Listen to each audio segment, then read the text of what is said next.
Hi, Bison family. Welcome to Forward Thinking, a Bison Roundtable. I'm Sharon Strange Lewis, Director of Alumni Relations at Howard University. Today's roundtable discussion is very dear to me. We will have a conversation on women's empowerment. You will meet four unique Howard women, a faculty member, staff member, student, and alumni, who will all share their personal stories of empowerment. Today's roundtable will be moderated by Dr. Japa Dewani Esquire. She has recently been named as the director of our newly formed Center for Women, Gender, and Global Leadership. So without further ado, let the roundtable begin. Thank you very much, Ms. Strange Lewis, for that wonderful introduction. I am so excited to be here. Working with Ms. Strange Lewis to put this program together has already been a great experience, and I'm looking forward to having such great engagement in the future. So to all our audience, thank you so much for joining us today. It's going to be a wonderful discussion, and I am looking forward to the power that's going to come through this conversation today. So by way of introduction, as Ms. Strange Lewis introduced me earlier, I am Professor Japa Dawuni, Associate Professor of Political Science at Howard University, and I'm also the newly named incoming founding director of the Center for Women, Gender, and Global Leadership, which was announced last year, November. And under the leadership of President Frederick, we are hoping to build a center that will be globally recognized for promoting and enhancing Black women's issues within the United States and around the world. So watch out for more announcements, and I hope that you will all engage with the center when it comes live. I am in a special place today to just sit back and relax and let my panelists do all the work. So what is this roundtable about? It's about women's empowerment. If no one knows this already, we have come to a place in the history of the United States where we have the first woman vice president of the United States. Kamala Harris comes from no other place but Howard University. And this is a clear confirmation that when we're talking about powerful women, Howard University has it. And so today we're going to be listening to a powerful woman alum from Howard, Miss Nicole Monsoon, who is currently the Senior Vice President at Estee Lauder Group of Companies. And we're going to be hearing from a current administrator at Howard University, Miss Andrea Davis. And then we're going to be listening to Miss Rachel Howell, who is a current student at Howard University and who is going to be building up also on the work that have been done by other powerful women at Howard University. So without much introduction, I'm going to set a tone for the discussion. We're going to hear from each of these powerful women, their own stories, looking at the past, the present, and then moving on to the future. So engage with us, and please feel free to ask any questions by dropping them in the Q&A, and we will try to make sure that we have room to answer those questions. So let me start off with Ms. Nicole Monsoon. Please tell us briefly who you are.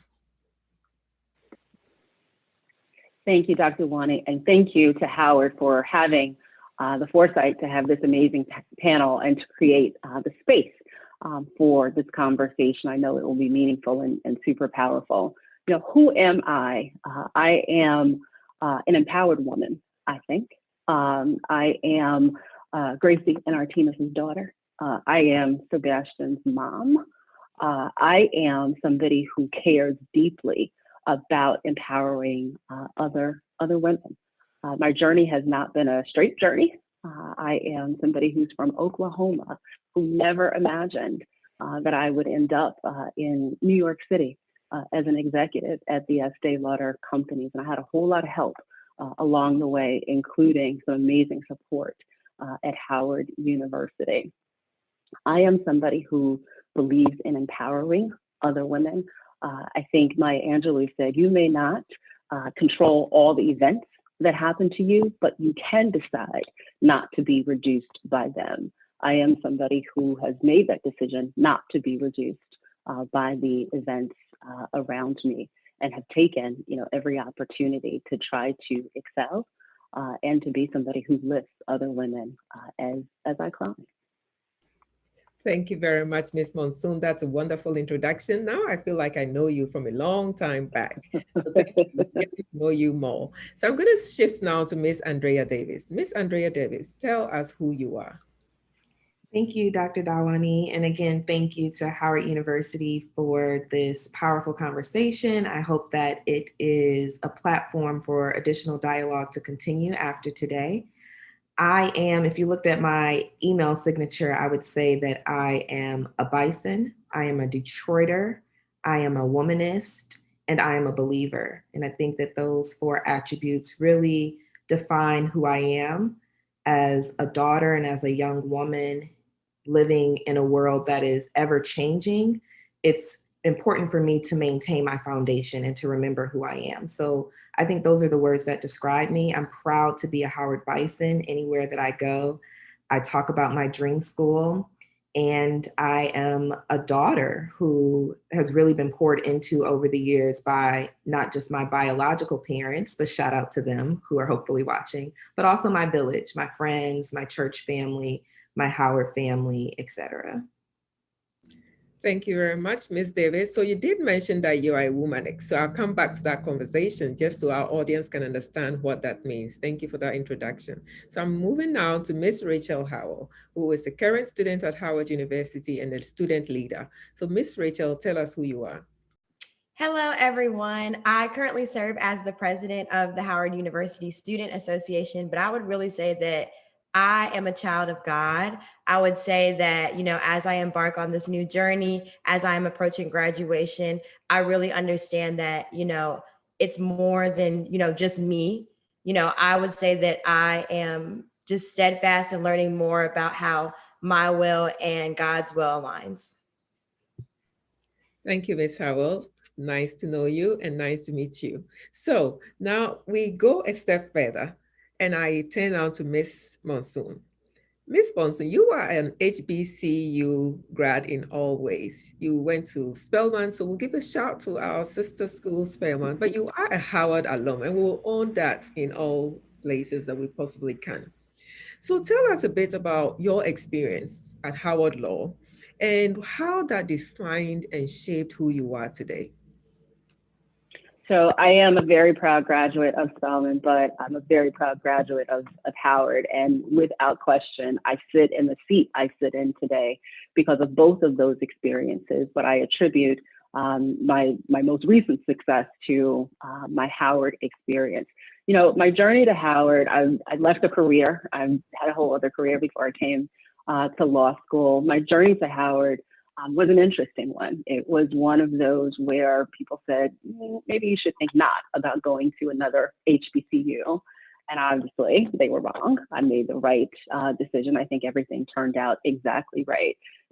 At Howard, I think that a seed that was already planted in terms of my empowerment and my ability to succeed and to do anything that I wanted, I think that seed had already been planted, but I think my Howard experience fertilized and further watered that experience and further encouraged me and lifted me up. The support, and I mentioned it in my opening because I do think it's critical, the support that I got, not just from administrators and professors, but the support that I got from my fellow students who were there trying to, decide to make a difference in the world, I think encouraged me and certainly helped to catapult me to where I am today. It was a place that I got to be me, and I learned to be my authentic self and to show up as my authentic self, which I think benefits me today in the seat that I sit in.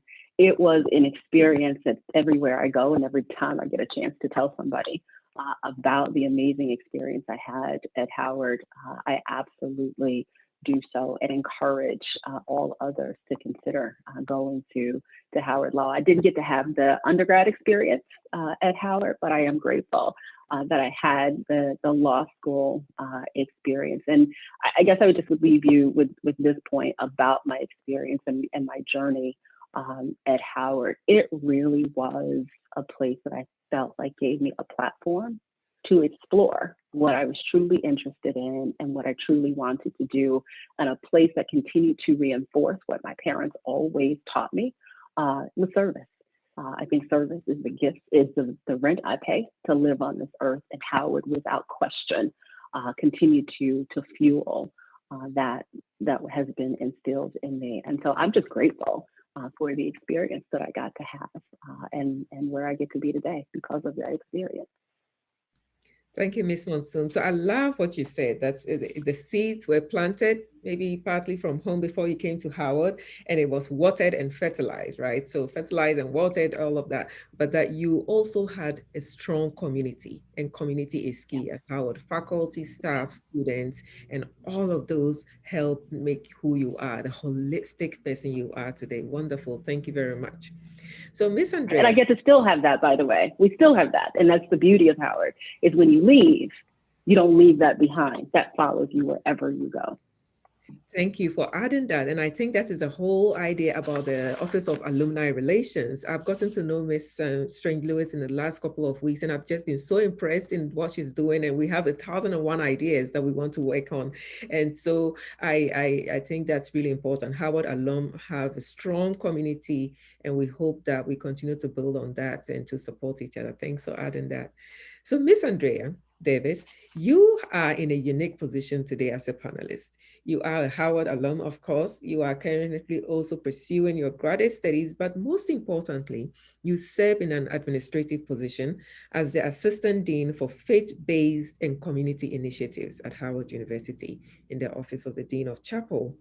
So can you share with us how all these your different Howard experiences as a student, an alum, and now a staff person within the university, how have all these experiences shaped and empowered who you are today? Thank you for that question. I believe wholeheartedly that Howard women are unapologetic. And so every interaction across my very unique tenure at Howard has reminded me that Howard women show up in any space that they're in. They do so without question. And one of the things that has always been important to me and has stood out throughout my Howard experience is that Howard women reach back and pull forward.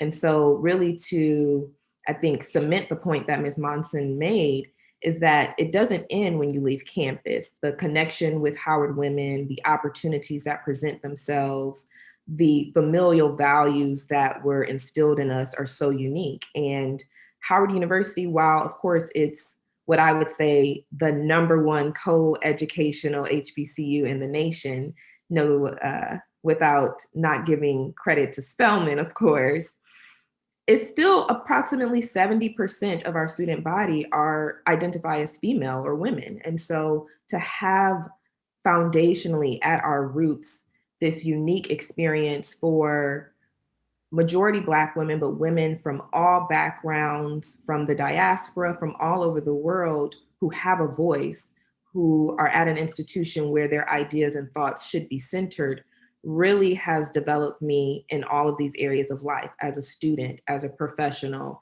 as a sister, as a friend. So I really appreciate that. And just to emphasize why this is so important to me is because Howard was my dream school. If Howard would have been in Idaho or Utah or anywhere else in the world, I knew in elementary school that I wanted to attend Howard University. So to be able to give back to an institution that I am indebted to as a staff member is also one of the greatest joys. Thank you, Ms. Davis. That is wonderful to hear. And I like what you said, that Howard University are unique and unapologetic. And also that they reach back and pull forward. And I think today for all our audience, you want to stay till the end of this show because we're going to be talking about one such initiative, which is the pulling forward. And Ms. Monsoon will tell us about that towards the end of this discussion. So thank you, Ms. Davis. So Rachel, Ms. Howell, I come to you now. You are a graduating senior. Can you tell us briefly how you found your voice at Howard University since arriving as a I'm supposed to say freshman, but I refuse to use that word. So I'll say as a fresh woman, when you arrived at Howard, how have you found your voice and how has a community at Howard University prepared you to be who you are today? Yeah, absolutely. So I am from a very small town in Georgia, and Howard was my dream school after, I realized who Senator Kamala Harris was. So with that being said, when I came to Howard my freshman year, my mentors always told me, you know, you want to have no regrets, you know, be able to say that you did everything and you put, you know, as much energy and effort as possible, because if it doesn't work out at the end, you know, at least you did all that you know, could possibly do. So with that being said, I would always ask myself, what would I do if I wasn't afraid? And so I ran for freshman co-os president my freshman year, and I lost that election. And I'm so grateful for that, because had I not lost that election, I wouldn't have, you know, been able to become the deputy chief of staff for the Howard University Student Association. And then I wouldn't have been, you know, HUSA president. So I would say that I found my voice like through HUSA. You know, I am the daughter of a proud Jamaican and Cuban mother. And so I take voting very seriously, because I, you know, when I was in 4th grade, had the opportunity to assist my mom with her citizenship journey. And so that really fostered my interest in politics and in voting. So my freshman year, I was able to register 105 people on my own. And then with HUSA, I was able to register, you know, 2,000 students. And then now, with me being HUSA president, I led an HBCU mobilization task force to mobilize as many HBCU voters as possible, with the help of different university HBCU presidents, CEOs, and Donna Brazil. So I would say that I found my voice, you know, through my involvement. I found my voice by being challenged, and I found my voice by prayer and by fasting, and understanding that it's not, you know, because I'm smart, it's not because I'm talented, but if it's God's will, it's going to happen. Thank you very much. So you started off by saying that you come from a small town in Georgia, but your horizon is now global, and so many spaces in terms of not just your experience at Howard. We give credit to your parents, who are also international, even in their background, but all the wonderful work you've done, engaging in the political realm within Howard and beyond, is going to definitely set you on the path to probably leading one top political office in the future. So our eyes are on you. So I now turn back to Ms. Monsoon. Now that we know or have some idea of our panelists, who they are and where they got, how they got to where they are. Ms. Monsoon, you are in a very powerful position as the Senior Vice President of this global company. You've had a successful career in corporate law, investments, and banking, but you did take a non-traditional route, going to law school and not necessarily to business school for an MBA. And now you are in the C-suite at Bison, America's leading brand company, Estee Lauder. Companies on labor, employment, ethics, and data privacy. Tell us about your journey to becoming Senior Vice President and Deputy General Counsel. So it hasn't been an easy journey, for sure. After undergrad, and I always knew I wanted to be a lawyer, so that's not, it wasn't a surprise. I was never really intent to go to business school, although there was a thought at some point whether to do a JD MBA program, but my undergrad degree is in economics. And so I did spend, as you mentioned, a few years after undergrad working on Wall Street and in New York before going to law school. I came to Howard with the intent to be a civil rights lawyer, to follow in the footsteps of Thurgood Marshall and other amazing civil rights giants. That's not, you know, as Rachel said, you know, God sometimes has a different plan for you than you have for yourself. And I would say his plan was something slightly different. So I did my time at Howard, and I actually left law school and clerked for a federal judge, another Howard alum, for a year, and then moved back to New York to work at big corporate law firm, where I spent several years learning to be a litigator. And all along, I sort of knew that there was something different and something a bit more powerful that I wanted to be able to do. I left the law firm and went to a mid-sized firm so that I could learn to be a subject matter expert in the labor and employment space. And then I thought that I was tired of practicing law and that I didn't want to be an attorney anymore. And so I moved into the employee relations space. And I'm grateful that I actually did that, because I actually think it made me a much better labor and employment lawyer, because not only had I had the experience of telling my clients what to do and what to say to the folks sitting on the other side of them, I then had to do it myself. And so I do think that it gave me a much more well-rounded experience.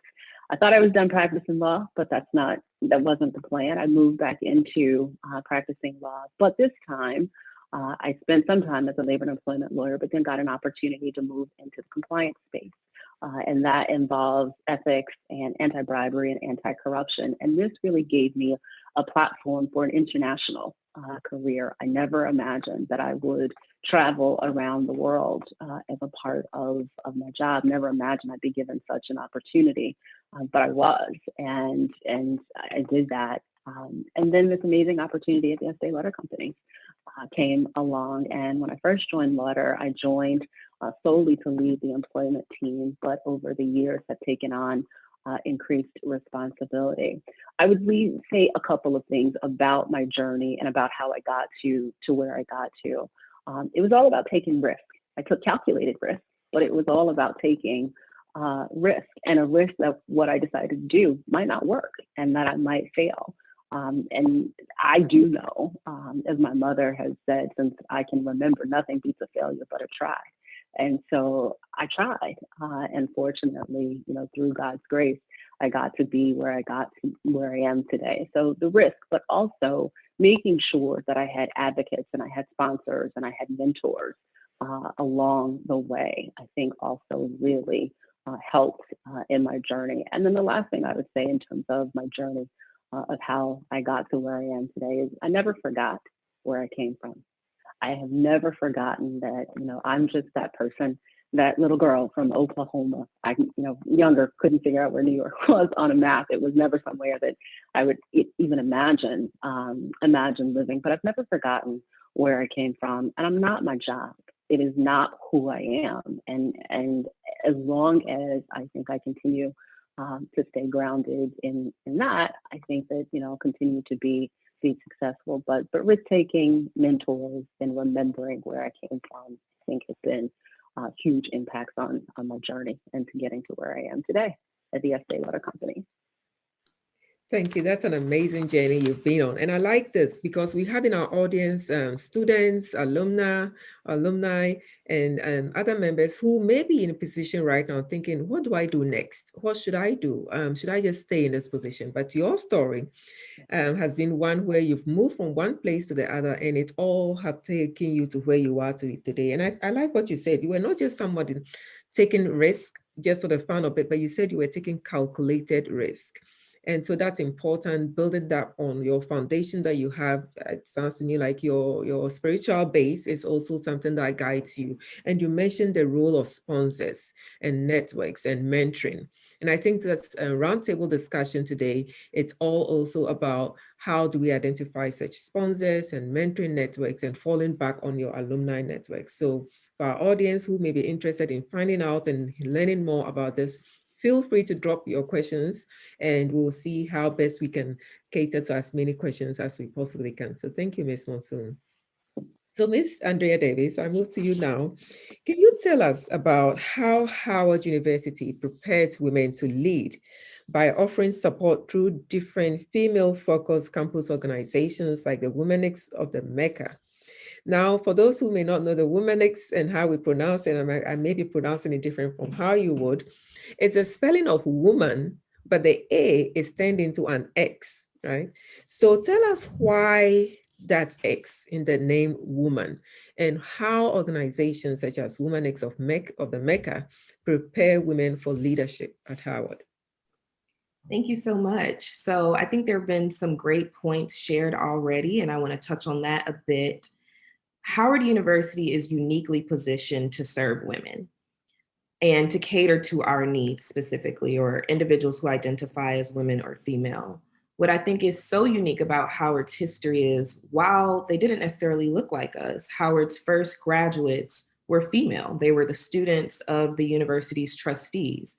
And so with that unique positioning and how it has been woven into Howard University's herstory, if you will, I think it's important that organizations on campus honor that fact and honor the demographic that we cater to the most. And that really makes us unique as an institution of higher ed and also as an HBCU. So that pride that we Howard women have is deeply rooted in our very, very unique story. For example, there are tons of organizations on Howard's campus Of course, we must give honor or homage to the Divine Nine and the sororities that cater to uplifting Howard University students. But it stretches way further than that. Our branches are so strong and unique. Howard University students, as we see in Rachel, take on leadership roles. I must give credit to the Howard University Alternative Spring Break program, which is rooted in service, and students, women serve in that program as well. And even departments where we see, I happen to be in the Department of African Studies, but the Office of the Dean of the Chapel, the cabinet representation, to see women administrators in leadership trickles down, and I think really provides a great mirror image for our students on campus who identify as female or women. To give a little bit of background on Women of the Mecca and our intentionality, the purpose behind this organization, and for those who aren't familiar, I had the pleasure to co-create an organization with Dr. Amy Yeboah. And the purpose of Women of the Mecca is to celebrate the tenacity and innovation of the sisterhood that really exists between Howard women. The vision is very unique in our intentionality to honor and educate and connect and advocate for both women and girls, because we all need a space. And unfortunately, sometimes within higher education institutions and in the world, the experiences of women are erased from the dominant narrative. So our intentionality is to have intergenerational, interdisciplinary, intersectional conversations about women at Howard so that we can engage with one another, so that we can create programming that is unique to us and meaningful for us, so that we can talk about have critical conversations on topics from financial wellness and financial advising to mentorship, as Ms. Monsoon mentioned, and sponsorship. What's the difference between a mentor and a sponsor? And also the unique women that have contributed to Howard's herstory. We'll use that word today.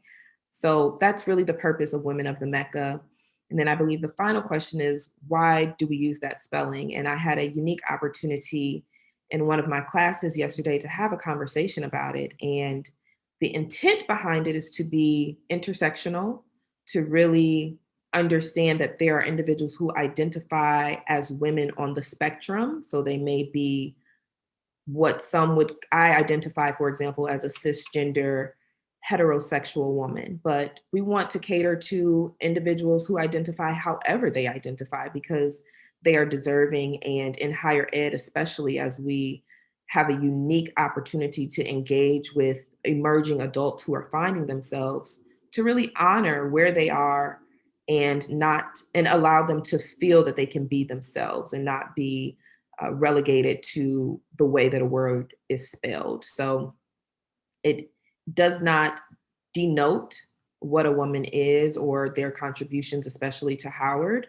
but it really just honors that we all have different experiences and exist in the world differently. Thank you very much, Ms. Davis, for that wonderful background on women's organizations at Howard and what faculty like Dr. Amy Yeboah and yourself as an administrator and student have been doing to continue to empower women in different spaces. And we'll talk a bit towards the end about what's going to be happening at Howard University regarding bringing an umbrella organization or center that would promote women's issues across the university. So we look forward to having that conversation towards the end. And so once again, our audience, thank you very much for joining us. We are talking about women's empowerment today, and I'm sure that the stories we've heard already are making you feel like, wow, this is just a confirmation of what I knew. This is a confirmation of what I've been thinking about, and I have some power here to keep moving. So stay with us, and please feel free to drop any questions or comments or shout outs in the Q&A box for our panelists, and we'll do well to respond to as many questions as we can. So I'm moving now to Miss Rachel Howell. You have an impressive biography as a student leader who is a graduating senior and going out to the world to do great things. So as the president of the Howard University Students Organization, HUSA, most alumni look back and remember who their president is or was, right, You are in a powerful position to advocate for over 10,000 students. And so tell us, what do you think your legacy will be once you leave Howard University? What would we remember you for as Rachel Howell, the former HUSA president at Howard University? I would say that I want my legacy to be that I never gave up. And in fact, I thrive in the most stressful situations. I would say that I know where my help comes from. And with that being said, when people pour into you, because I honestly believe that I am a community effort, even with me being at Howard, the professors that I've, come in contact with, y'all just mentioned Dr. Amy Yaboa, she's the one who, taught me how like to fast, and so I just like so many people have poured into me. So many people have given back to me. When I look back at past HUSA presidents, I had the opportunity to intern with the Honorable Congressman John Lewis, Amos Jackson III, the 58th HUSA president, made that connection. I was able to, intern with the United Negro College Fund. Amos made that connection. Then, I was able to work like with Howard, thanks to Mr. Paul Montero. And then, I was able, now I'm working with the Collective PAC, which was, founded by 2 Howard alum. So that being said, because people have given to me, it's my responsibility to do that to others. So, with everything like that I can do, when different offices reach out and they're like, okay, I need an intern, I'm a very genuine person and I'm very intentional. So if I'm having a conversation with you, it's because, I genuinely want to be able to help you. And if I do not have those immediate resources, I will make sure that, I find the correct person to assist you. So just being able to, help people and like, just honestly not take no for an answer. I don't know if it's because of my Jamaican lineage. I don't know if it's because of all of like the struggles that I endured like as a child, but when it comes to things that you're passionate about, you have to just make something happen. And it means so much more when you have a lot of obstacles because you know that you're going to protect it once you get that. So I would say that's what I would want my legacy to be for other girls, for other women to know, like, don't give up, never give up. Because at the end of the day, you want to look back and you want to be able to thank your younger self for, persevering. All right.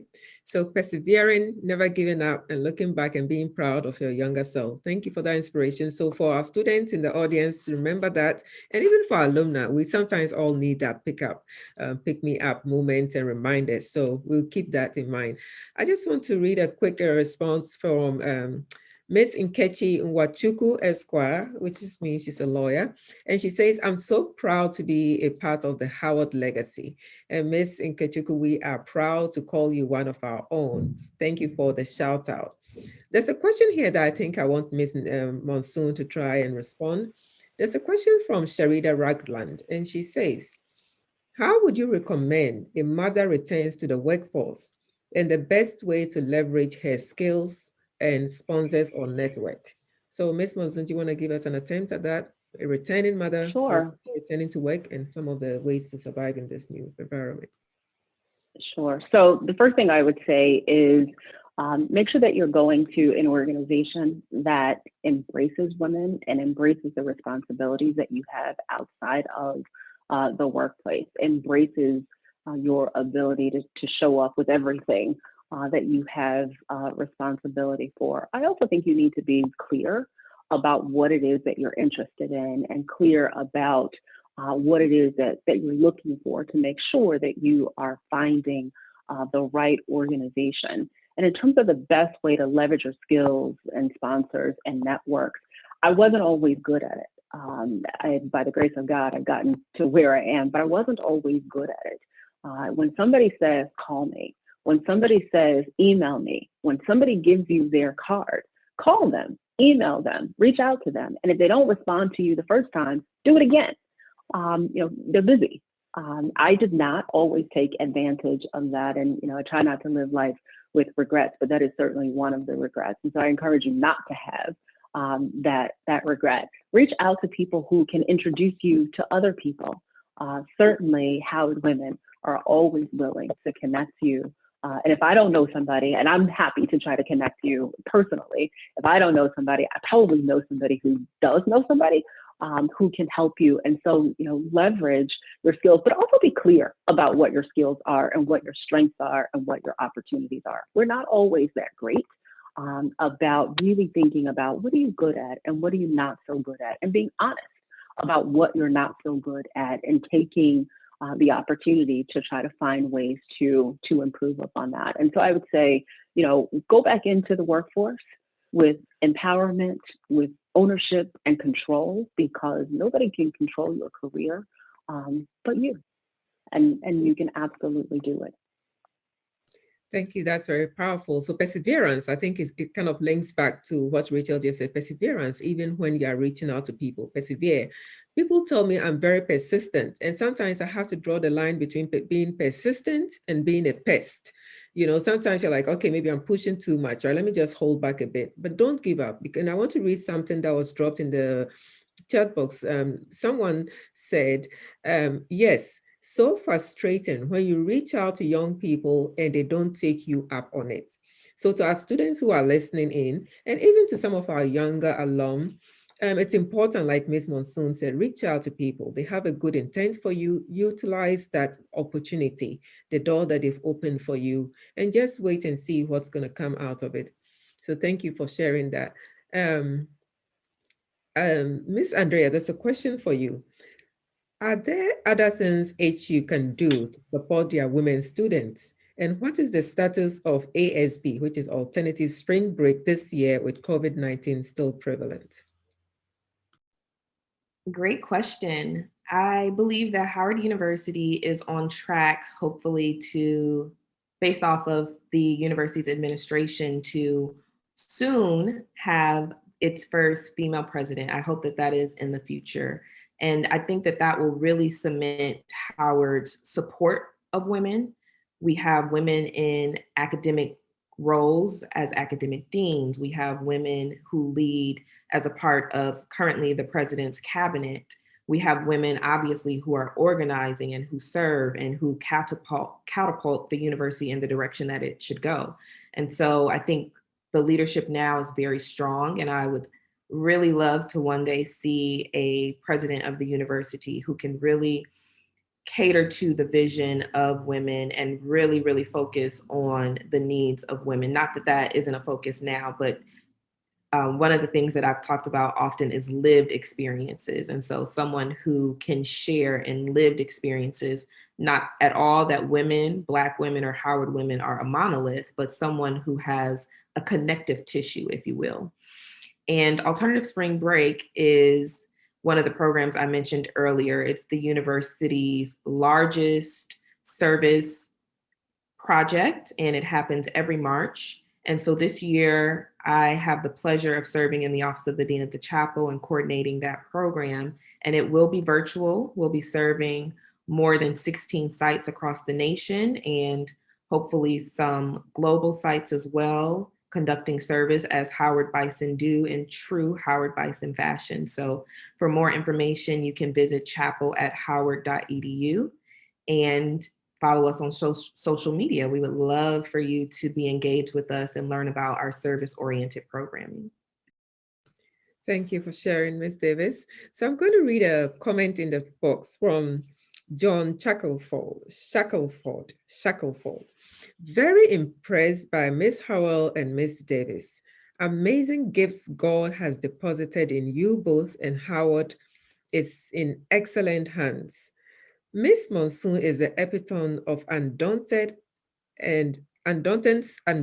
strength. I think I have to modify that. Undaunted strength.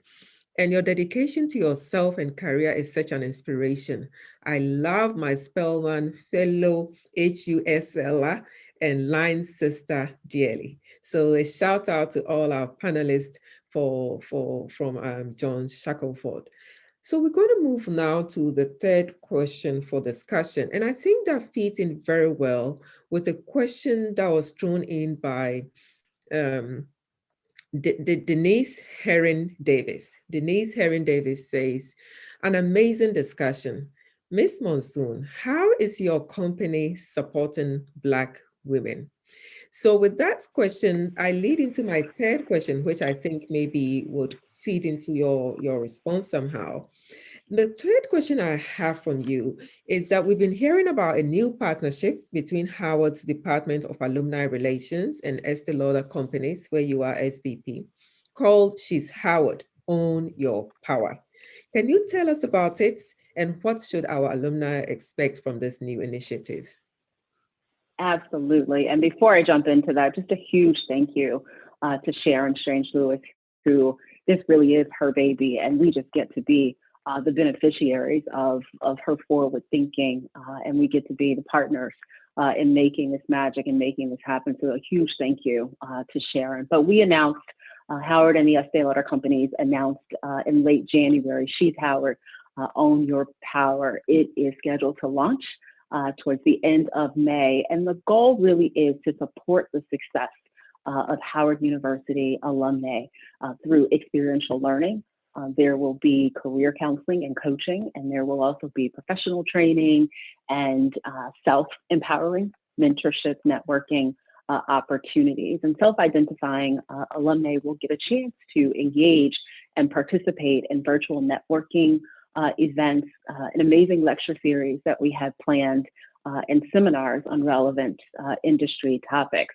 You know, the discussions will focus on, I'm not going to say work-life balance because I don't think there's a such thing as balance. I'll call it harmonization, in helping us to harmonize our personal and professional obligations. It will also be to help Black women navigate the challenges that we face in navigating the corporate world and in our workplaces, not just in the corporate world, but in our workplaces, but then also imparting, we hope, skills to help with salary negotiations will also be a part of it. Women, but Black women in particular, typically do not engage in negotiations with prospective employers. When we get the offer, we either say, yes, this works, or no, this doesn't work. And so the idea is to offer advice and skills on how to actually do that. It will be an opportunity to expose our alumni to the beauty industry. You know, without question, we got a lot of work to do in the beauty industry in terms of diversity. And we know that Howard alumni are, you know, a talented group of women. And we think as a company and as an industry, we will benefit by engaging with this group of women. I'm asked all the time, how do you get into the beauty industry? It's not something that Black women are necessarily, you know, targeted for, or traditionally have not been targeted for. And so for us, this is a way to create a pipeline to help us better diversify the Estee Lauder Companies and the beauty industry. So we're excited. And if you can't tell, as the executive sponsor of the program, I'm humbled by the opportunity to get to do this and to bring my fellow Howard alumni along in this journey. Thank you. That sounds like a very wonderful plan, very broad in outreach, and I'm sure it's going to be a resounding success, and we'll build up on that and continue to expand the diversity. So just our audience who might be interested in knowing more about this, and engage with the Office of Alumni Relations for more information on it. But there's going to be a launch of the program on March 25th. So March 25, right, 25th. So watch out for emails and register for the event when it comes to your inbox. There's a quick. Can I just add one? Can I add one additional thing to this? While the program is designed to attract, because I don't want people to be excluded if they think it really is just to attract people to women to the beauty industry. While that is the goal of the program, what you will learn in the program, I think, will be beneficial for any industry, and the skills you'll learn will certainly be transferable to any industry. And so to the extent there are alumni who are interested in improving their skills, they are also welcome to join the program. Thank you. It's good to know that it's beyond the beauty industry, cuts across other industries as well. And I think that feeds into a question that was posed by Didi Trent. Didi Trent's question is, how can a retired alumni become an advisor, mentor, or helper to an HU student or potential female student? Is there a program that already exists for this? I will put in a plug for the Center for Women, Gender, and Global Leadership that's going to be coming hopefully soon after we go through internal administrative processes. That one of the things that the center is looking to do, and I would say working with the Office of Alumni Relations, and Miss Strange Lewis, is to put together a program that we are tentatively calling the Pathways to Leadership. And so we're going to be calling on Howard alum to volunteer as mentors and in other ways that they can support Howard students. So that's one way that Didi, you could possibly engage with us, and you can email us at womenscenter@howard.edu. And also for those who will be interested in engaging with the Womanics of the Mecca, the group that Miss Andrea, our panelist, talked about, you can also email them at womenofthemecca@gmail.com. Okay, so now that we've heard about how Ms. Monsoon's company is engaging with Howard University, expanding their diversity network, I'm going to move on to the next question and talk to Miss Andrea. Miss Andrea, your motto, or you state that Howard University's motto of truth and service is inscribed on your heart. All right, so that's very deep. Inscribed on your heart. What do you mean by that? Oh, when I set foot on Howard's campus, I could date myself. In August 2010, I felt at home. I felt that this institution was bigger than me. It was bigger than even 6th and Howard Place. It was bigger than its physical location. We often say Howard has a global community, and that means that we're deeply rooted all over the world because of our large alumni base, because of the 80,000 plus living alumni that are a part of the Howard community, but also because we serve and we are engaged in community. And we know that our purpose is deeply connected to our roots in community. And so when I heard Howard's motto, and those who are on the call who have been to Howard for whatever reason, you know that truth and service are words and they're written a lot of places, but it's also connected to action. And so when I participated in organizations on campus, even Alternative Spring Break as a student, when I became a student employee, I really learned what it meant to be committed to truth and service. The Howard alma mater says, there she, emphasis on she, Howard is female, there she stands for truth and right. And so those words really connected with me and the way that I wanted to live my life. And I'll give credit to one male today who is Dean Richardson, the Dean of the Chapel. We won't give too much, no, I'm just joking, but I'll give him credit. One of the quotes he often shares with us and shares with our students is a quote by Benjamin E. Mays, which says, "We ought not to seek greatness, we ought to seek to serve. And when we seek to serve, we will bump into greatness along the way."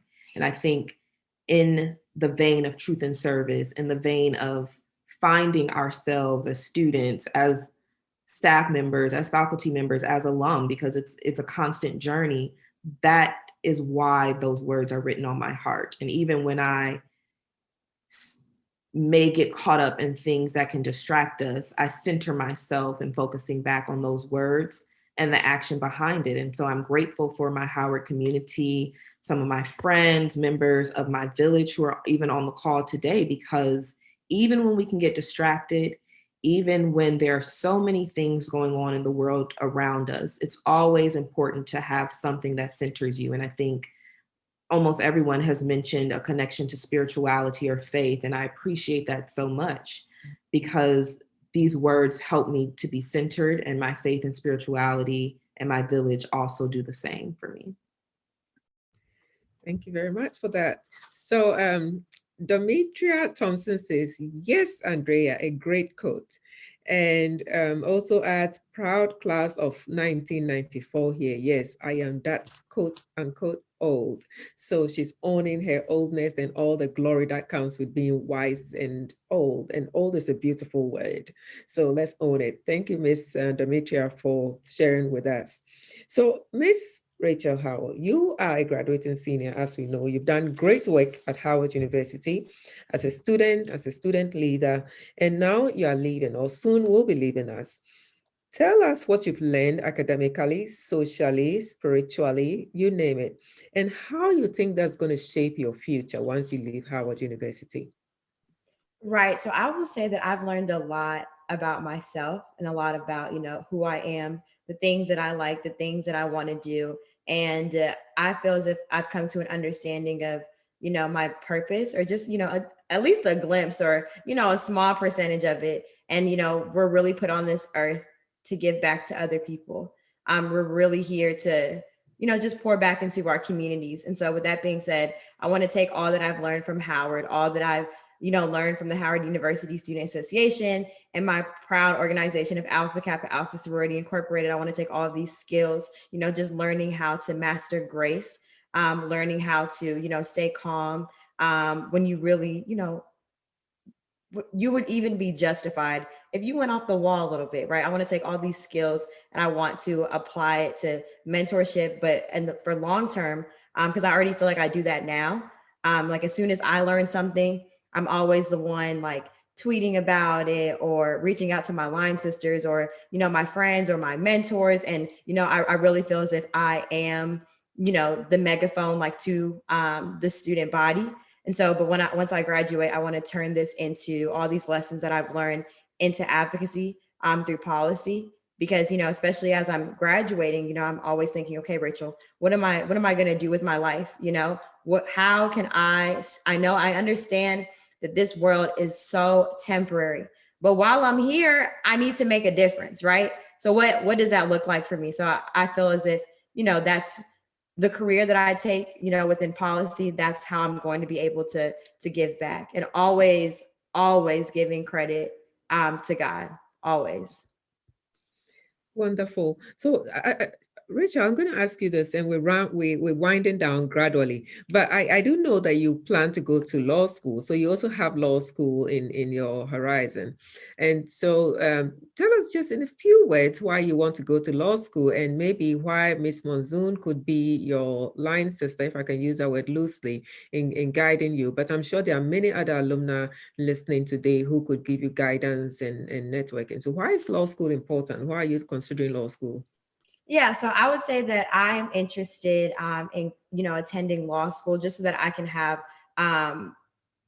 the information and just, a better understanding of the law so that I can use that to uplift Black people. With all of my work experiences from interning with the UNCF and understanding higher education and, just the value of like an HBCU to, interning with the late Honorable Congressman John Lewis to working like with Howard and now, working with the Collective PAC, and the Collective PAC like only endorses and sponsors progressive Black candidates. I have a theme, right? And that's to uplift Black people. And so with that being said, I want to be able to do that through policy. I want to be able to do that through, the court system. A lot of times when we look at, how I grew up and how my peers grew up, it's like, even though personally, like I grew up everyone loves to say like humble beginnings. No, I grew up very poor.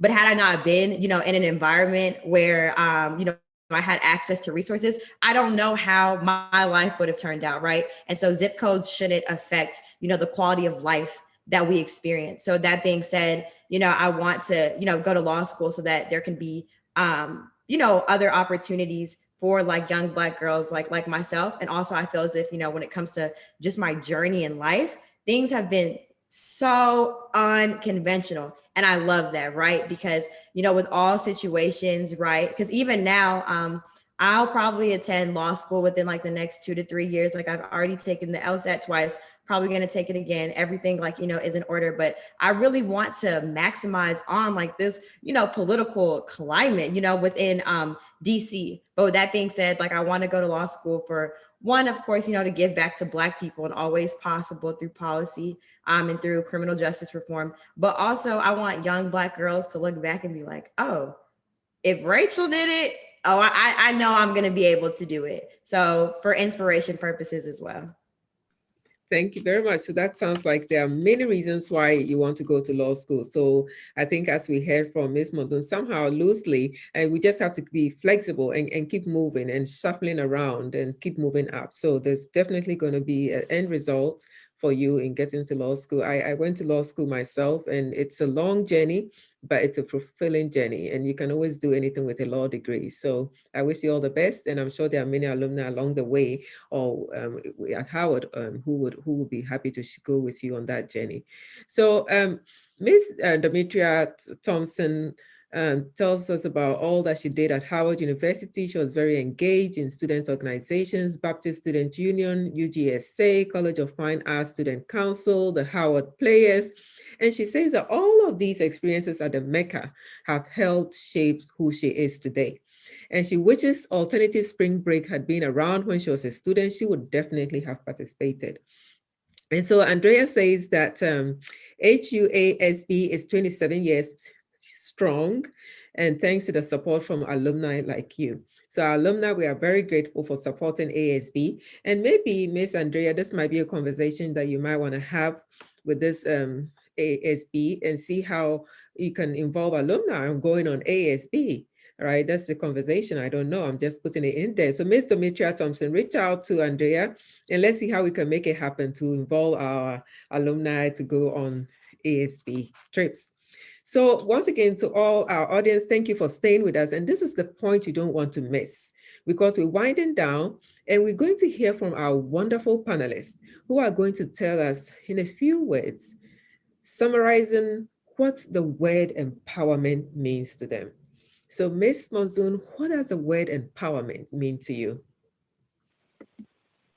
So I would say the word empowerment means to me a realization that you have power and that you have control over your life, not waiting for permission to do the things that you want to actually do, and knowing that you are enough, that you were fearfully and wonderfully made, and being able to show up as your authentic self and not allowing somebody else to dictate who you should be and how you should behave, and that you understand your value and your purpose, and that you live your life on purpose and allow yourself to use and to actually walk into your purpose. And the last thing I would say is somebody who's empowered is somebody who takes the time to celebrate their wins. We don't do a good job at celebrating our wins. I say it all the time. I say it to my mentees and to others. Take the time to actually celebrate your wins. And the final thing I would say about what empowerment means to me and how you should walk into it and what you should do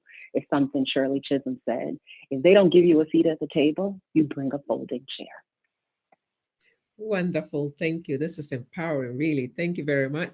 And I think Ms. Nkechi has done a wonderful job in the chat box by summarizing the major takeaways from the discussion today by audience. And so I encourage everyone to read it. And also maybe, and I should have said this earlier, I'm sure you're tweeting by now, you're doing all the social media shout outs. And so if you want some quick takeaways, you can pick on Ms. Nkechi's summary and you can tweet away for this program. So Ms. Nkechi, thank you for putting those together. I would go now to, okay, so Miss Miss Denise Herring Davis says, Miss Howell, good luck to you. I know you have a bright future. What is the next for the other panelists? So we know where Rachel is going. She's planning to do a lot of things and hopefully go to law school. But Miss Denise wants to know, what's next for you, Miss Monsoon, very quickly. What's next for you in your career? So next for me is just continuing to lift as I climb, and I'm super passionate and super dedicated to our HBCUs and continuing to build on the relationships that we have at the BSA, what our company has with HBCUs, and making sure that I am using the power that I have, my seat at the table, to create a seat for other Black women at the table. Thank you. I like that. Once again, a tweetable couple of words to lift as I climb. And so that is really your focus, kind of building up into the issue of service that Miss Andrea Davis read. Lift as I climb. Thank you. May you climb very high so you can lift as many people as you go along. So I'm going to go now to Miss Andrea Davis. Tell us what the word empowerment means to you. Well, the word empowerment, when I hear it, especially in the context of today's conversation, I believe it's a responsibility. It's an opportunity for us we can take on the action of being empowered, but to empower others, to be a catalyst for empowerment means to be someone who reaches back and pulls forward, someone who takes advantage of networking and learns how to have a mentor or to be a sponsor. It's to be empowered or to empower others is to take on leadership roles, to be resilient, as Rachel mentioned, to not give up when you know what you want and you know how your power or influence can impact others. So I think that we can be empowered, and it's important to be empowered. And I love what was mentioned first about how we take on the agency of empowerment, but I also think of it as a responsibility to help others to be empowered and to exist in this world as one's best self. Thank you. To exist in this world as one's best self, because that's the only way that you can help others, I think, sometimes, when you could be the best that you can. Thank you for that. Ms. Howell, what does the word empowerment mean to you? When I think of the word empowerment, I think of excellence and I think of service, because, with all things that you do, you shouldn't strive for perfection, but you should strive for excellence, because you want to make sure that you're pretty much an expert in whatever you do. If that comes to school, make sure you do it all, right? And so, like, I'll use myself like as an example. Last semester, I was working a full-time job. I was Houston president, and I still managed to get a 4.0 and be a good person. You know what I mean? So it's like with everything that you do, you want to learn the tools and the skills that are necessary to be successful so that you can then take that and pass it on, because it means absolutely nothing and it's a complete waste if you do not, share the knowledge, the information, the insight, and the wisdom with other people who can, benefit from that. Because at the end of the day, we all have a combined legacy and responsibility to this world. Thank you. So on that note of a combined legacy, I think this has been a combined legacy indeed. We have an alumna, another alumna who is currently a staff, and then a current student who is on her way out. And this has been a combined, powerful group of women. I am so happy that I was called to moderate this panel. I have listened and learned from you, and I feel so empowered and energized. And so thank you very much to my wonderful panelists for the wonderful discussions, the sharing, the love, the power, the energy. I could go on and on. But I really want to send a wonderful, thank you, a big thank you to our panel, our audience members for coming, for spending this wonderful time with us. And I hope that you've learned a lot from our panelists, and you've taken some nuggets that will help you reinvigorate you if you need one, and that we'll all continue to build on the legacy that Howard University has put into us. And for our students, if there are any current students in the audience, may we continue to grow and be the best we can as Howard students. So once we leave, we can be the Howard alum that we all want to be called up on, to be in a panel discussion or to be in other spaces for each other. So I thank Ms. Sharon Strange Lewis and her office for putting this together. This has been a panel that I know is very interested in on women and empowerment. And so please reach out to the Office of Alumni Relations and engage with the office so that we can continue to build on this wonderful legacy. Before we go, kindly mark your calendars for March 25th, where we shall officially launch She's Howard, which we talked about earlier during the discussion, under the leadership of Ms. Monsoon. Howard University is partnering with Estee Lauder to have this wonderful program that expands their diversity work, but also builds up on the legacy of empowering Howard women. And mark your calendars for March 3rd, the number 3, March 3rd, 2021, which is next week, Wednesday. Howard University will be celebrating the 5th Annual International Women's Day, standing in solidarity with UN Women as we celebrate women around the world. And this year, the theme is Women in Leadership, COVID-19. So at Howard, we are paying tribute to our women leaders at Howard University Hospital who have been fighting fearlessly against the COVID-19 pandemic. So join us next week, Wednesday, from 12 to 1. It's going to be broadcast live on Zoom, and you can find the registration link on the Howard University calendar. So please join us for that wonderful discussion. And lastly, for all our alum, students, and our audience members who want to continue to engage on women's issues, gender issues at Howard University, we are happy to announce that under the leadership of President Frederick, who has been committed to promoting gender equity, gender inclusion at Howard University, we will be establishing, or we will be launching Howard University's first ever Center for Women, Gender, and Global Leadership. And so under this center, we will have lots of programming, and we invite all of you to be a part of it in different spaces and also help us build on the legacy of the powerful women who have come through the halls of Howard University. So thank you all so much for being with us. Have a wonderful rest of the day. Have a wonderful weekend. And may you go strong, bold, and empowered, because we are all Howard women. Thank you very much. We'll see you some other time. Bye-bye.